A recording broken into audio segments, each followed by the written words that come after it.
Omusuubuzi era yali omuvuzi w'emmotoka z'empaka Charles Muhangi afudde enkya leero. Bamusanze afiiridde mu buliri nga mukyala we agenze kunona abaana ku ssomero. Bino bibadde okusaba bbiri ez'okumakya nga kigambibwa nti mukyala we Patience Muhangi akubidde balirwana abo okuli Dr. Kawagga ne Brigadier Stephen Kuringira n'abategeeza nti abaana bamukubidde essimu nti bba ali mu mbeera mbi.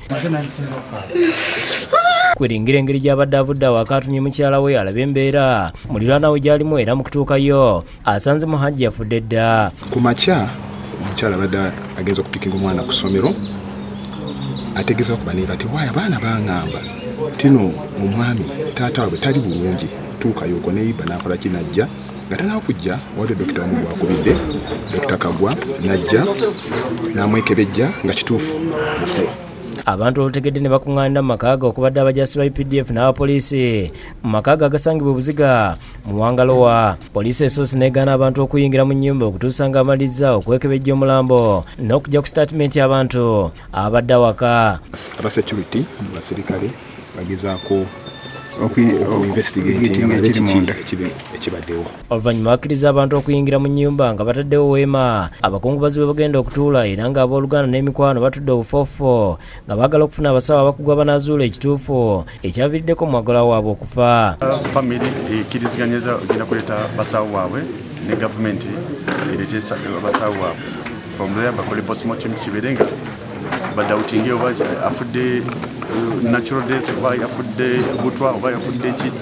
Tekasooke tuleke abakola kunoonyereza banoonyereze jaba information eyo baginoonyereze ku balabe ba kituufu baganange nteebereza kuki kubanga obuliwo omuntu ng'ogobeera oli naye ng'abadde basimukwatagana naye batakwatagana Muhangi n'ate yabadde naye ekiro Muhangi n'amugula n'ekyokulya n'ebintu ebimu. Ku ssaawa 7 omulambo gugiddwa awaka ne gusibwa mu mmotoka za A+ okutwalibwa e Mulago okwongera okwekebejjibwa.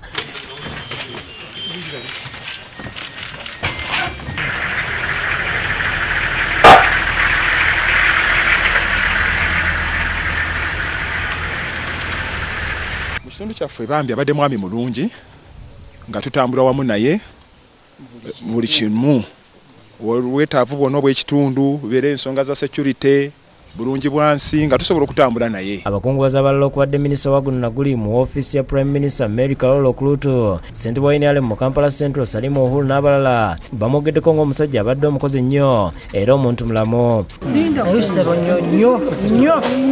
Ebadde nnungi nnyo ng'atuzimba atuwa amagezi okuwangula championship enakola booti ne booti.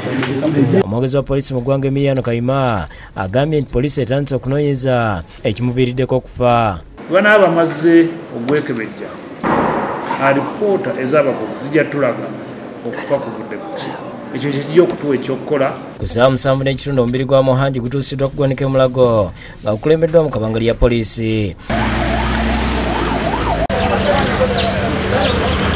Abakuumaddembe beetolodde ekifo nga tewali akkirizibwa kusembera okumbi ne wankaaki w'eggwanika nga n'abo abadde bazze okukima emibiri gy'abantu baabwe bagaaniddwa. Akulira abasawo ba poliisi Dr. Moses Byaruhanga alabiddwako ng'ali mu kafubo n'ab'enganda wamu n'emikwano gy'omugenzi ng'amaliza okugobera baguzza mu makaage. Sulaiman Mutebi ne Josephine Lunkuse bakusakidde gulino ku Bukedde TV.